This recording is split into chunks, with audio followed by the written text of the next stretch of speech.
Welcome back, beautiful and amazing human beings. This is Luke Radowski of WeAreChange.org, and if you've been watching our YouTube channel now for over 11 years, we've been talking about marijuana, CBD. We even spent time with the pot father over in Amsterdam, and we've been telling you important truths about marijuana that the mainstream media would never touch. Now, a lot of that information is just widely accepted. Now, the fight for legalization and decriminalization definitely was not easy, with a lot of the people that we are close with fighting that fight. And one of those people who was a part of that bigger movement is, of course, Dan Anglin of CanAmericaBrands.com, a successful marijuana business. And Dan has been a major advocate of legalizing marijuana and will not only talk about the bigger fight at hand right now, but also a lot of the important insider economic financial information when it comes to the expanding and still developing marijuana business. Now, Dan, one of the first things that I wanted to talk to you about is the very fact that marijuana is not as legal as people think it is, and there's still a lot of hurdles and a lot of important aspects that do need to be dealt with. For an example, here in New York City, if you want to have a medical dispensary of marijuana just for medical purposes, you have to fill out an application that will cost you $200,000. If you want to do the same things in Massachusetts, it is only $4,000. Now, Dan, what the hell is going on with this bigger fight around marijuana, and how do you see it unfolding from here? This is a very good question, Luke. Thanks for having me on. You speak to some real truths about entry into the cannabis space, and my prediction is that right now, while hemp in the United States is fairly inexpensive to get involved in, besides the cost of the business itself, now that the Farm Bill has placed legalized hemp cultivation, processing, manufacturing, and distribution under the Department of Agriculture at the U.S. federal level, which is a very broad agency that includes other sub-agencies like the Food and Drug Administration. What we saw 10 minutes after the Farm Bill was passed is the FDA director immediately prohibited the interstate transport of CBD-based food and beverages. So it was swift. The decision to basically put out, I'm going to say about 60% of the finished products that people were consuming, purchasing, shipping, receiving for a few years now. And it's going to take some heavy lifting by different organizations and businesses and citizens to, move the needle on that to bring us back to where we were moments before the Farm Bill was signed. So the complexities of legalized cannabis and now legalized hemp are always, compounded with the idea that this is a commodity that the local, state, and federal government could potentially make a lot of money at. And that is, for many people, the wrong approach. Unfortunately, that's how this was done in order to be able to convince politicians to take the risk, the constituents that perhaps were opposed to cannabis legalization. They had to justify it through many means. And even though for years, folks like yourself have been attempting to convince politicians of the health benefits of cannabis, it wasn't enough. And the good part about the hemp side is that it doesn't include the intoxicating effects of Delta-9 THC. So that piece of the argument doesn't exist. However, governments are going to look at this as a cash crop, and that's the unfortunate side of this. And in order to participate in either the THC or the hemp side, you're going to have to be a well put together organization with lots of capital and very nimble, and the ability to maneuver through local, state, and federal government regulations, which require attorneys, lobbyists, compliance officers, very intelligent folks at the strategy side, and that's before you even figure out, how you could get your product into the market through branding and, consumer safe products. So it's very complex. It's likely to not be a mom and pop business ever again in cannabis, and that's likely to be the same experience for those who are looking at hemp. Yeah, some people have even said we're better off without all this supposed legalization because of all the red tape and all the government intrusion. Now, you've been able to do it somehow with your business. How do you see the projections here? Because we're pretty much seeing almost everyone jump into the marijuana business. We're seeing, again, I just typed in marijuana into Google News and Joe Montana came up.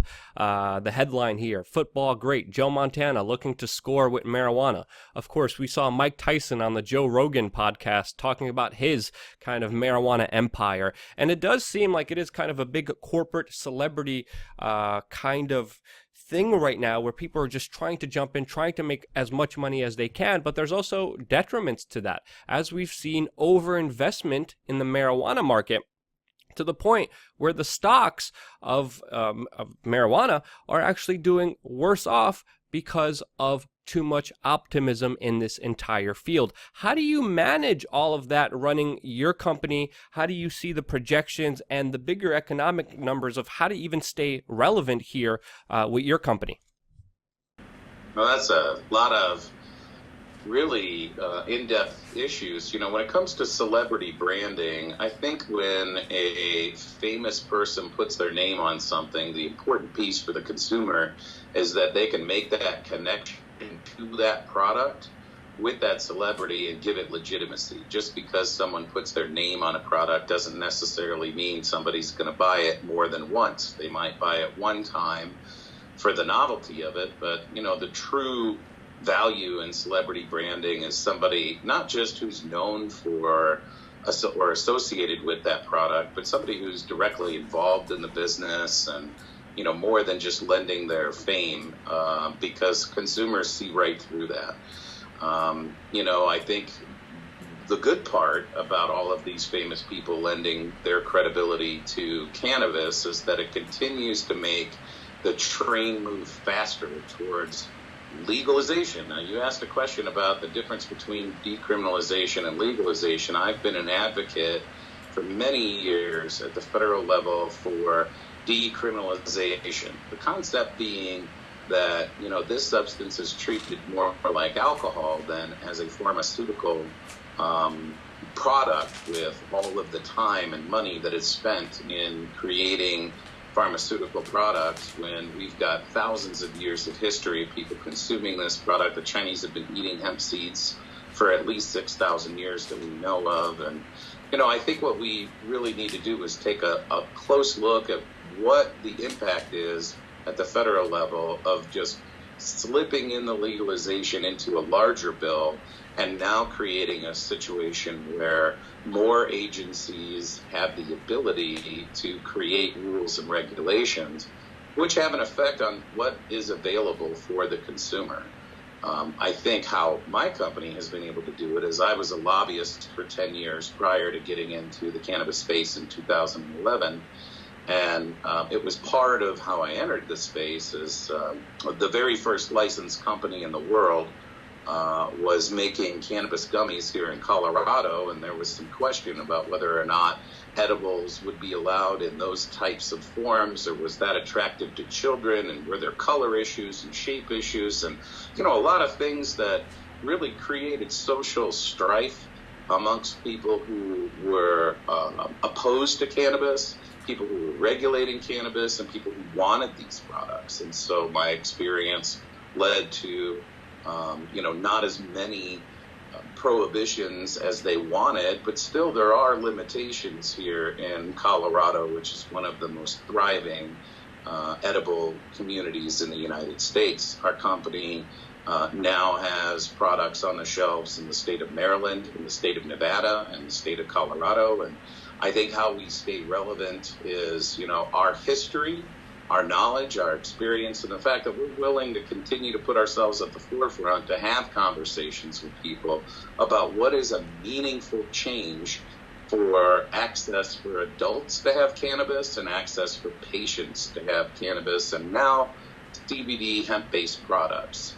And we continue to talk about CBD, but of course, as you know, there are multitudes of other compounds within the hemp plant that have benefits, CBN, CBGs, It could be a very long list of acronyms. So there's still a lot to do. There'll be a lot to do for a long time. And unfortunately, I think the path is more regulation and not less, because that's where government likes any of these products to be, whether it's a cannabis or hemp product, or whether it's cars, or you name it. The government likes to have some sort of say and collect some sort of fee and create some sort of fine. And this is just the realities in the 21st century. Yeah, I mean, some people think that the fight is over, that the debate is over. It's not. Now, Colorado has been a very successful kind of first example of how things are working out, but there's still a lot of important aspects, not only on the private sector, but also in the public sector. There's also companies like Coca-Cola and Monsanto who have the money for a lot of these kind of red tapes that were established by government. But it's a very still new unfolding market. It's a market that is still kind of developing itself. The ramifications, even though at first sight very positive in Colorado, are still being developed in Canada and in other states. But overall, as far as economically, how do you see this kind of market figuring itself out in the next year? What are your projections, and financially, how do you see things figuring themselves out?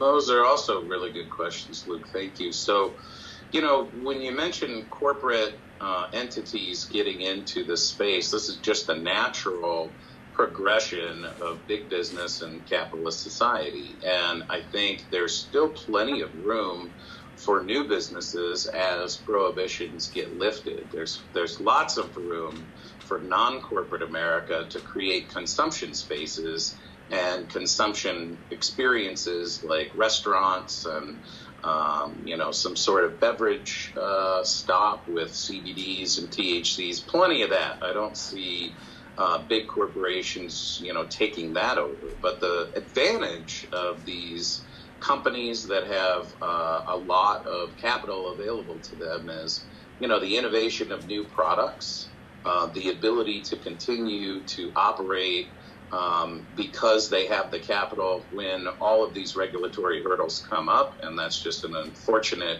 result of these types of regulatory changes. What we're really looking forward to is determining more products that can be created with both of these plants, hemp and cannabis itself, for, finished products in the human consumption and human topical and who knows what, and as well as the pet care industry. I think that anybody with a pet knows that as they age, they begin to experience aches and pains, arthritis sets in, and what we know is that CBD can help these animals that we consider to be our family members, and this is one of the focuses that our company has in the hemp space. Earlier in January, we announced a intent to acquire a processing facility in the hemp space here in Colorado. Our intent in 2019 is to become completely vertically integrated, which means that, we want to have access to every aspect of that line of business to create the best products that can be created. The good part for consumers of companies that have the infrastructure that we do and the capital of being a publicly traded company in both Canada and on the OTC in the United States is that we've got the opportunity to really make the investment to create safe products for consumers.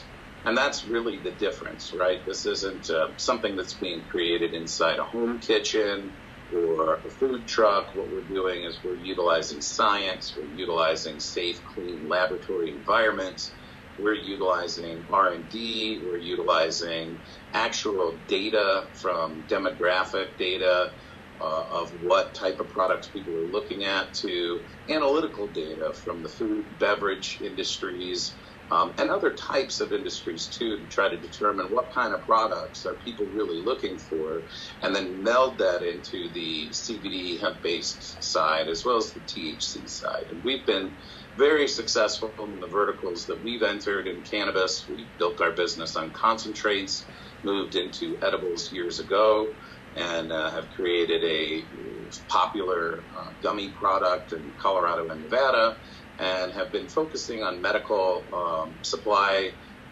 type products in Maryland, although We have faced some challenges with the DEA to acquire some of the equipment for products we wish to make, like gel caps in Maryland. We'd like to do RSO caps and full spectrum distillate. And in order to get that type of equipment, the DEA has to give you permission. So there again is one of those hurdles that legalizing versus decriminalizing creates, is someone gets to approve or deny you for products that you want. And again, big corporations like Coca-Cola have the ability and wherewithal to overcome those hurdles and challenges. And eventually what we'll see is just a wide variety of products, and they won't be in CBD stores in 10 years. They'll be in grocery stores, right? They'll be in 7-Elevens. They'll be side by side with nutraceutical products and other dietary supplement products, and potentially even regular products. You could anticipate seeing at 7-Eleven your regular water and your CBD water side by side in the beverage coolers. So, it's exciting. But like you said, we're far from over on policy, we're far from over on product development, and we're far from over on seeing where this industry goes. And we've only scratched the surface at trying to establish cultivation, manufacturing, and distribution. We haven't even begun consumption and spaces for consumption and experiences for consumption, and that's coming soon. Yep. It's definitely a very interesting space that is still developing itself, but obviously still a lot of hurdles. But with those hurdles, there's still also a lot of innovation. And I think it's fair to say that a lot of people who use marijuana, they're pretty innovative and creative, as we're seeing now. The major headlines yesterday being that there's a first ever pot vending machine that dispenses weed. There's also articles of people going to the airport in Toronto and other major airports all over Canada and raiding the trash bins because they're people are labeling the free weed bins. And with the developments, especially medically, with people jumping through a lot of the hurdles with innovation, with creativity, I know there's a lot of things to be excited about the space. And my kind of last question is kind of twofold here. What are you most excited moving forward with this entire business? And if people want to find out more about you and your company, where can they do that? Yes, thank you. So, first ever pot vending machine, there was a company called Medbox that had those in 2011 here in Colorado, right? So, often the media hears about something and thinks it's the first, and maybe that's marketing, but you're 100% right. Cannabis and hemp people have been very creative for many, many, many years, thousands of years, but the last 30 years we've been very creative. And I think that what we're going to see is just more mainstream opportunities for points of purchase and products that are available. To learn more about Can America, we've got two different websites, www.canamericabrands.com and www.canamericaco.com. One is our corporate, that Can America Brands is our corporate website with information about our public companies and our corporate structure. And the other is, really product-based and talks about and has links to our social medias and all of that stuff. If you're interested as an investor and looking at our company in the cannabis space, we are CANA on the Canadian Stock Exchange, the CSE, and on the OTC, the Pink Sheets in the United States, it's CNNXF. Not as many choices in the OTC of what you call yourself as there were on the CSE, so it's jumble of letters on one and CANA on the other. But we couldn't be more excited to be a part of this. It gives us real opportunities to realize all our dreams and visions. We've been doing this for nearly a decade now, and we started on a shoestring and, really a very small space. We were creating products in an 800 square foot kitchen, and we now have, partners in states that have tens of thousands of square feet for processing and kitchens, and up to 500,000 square feet indoor cultivation of cannabis, and as we look at opportunities to acquire companies in hemp, we're of course looking at large scale. And so I think where we see ourselves is every opportunity to bring the product to the people all over the world. We're going to.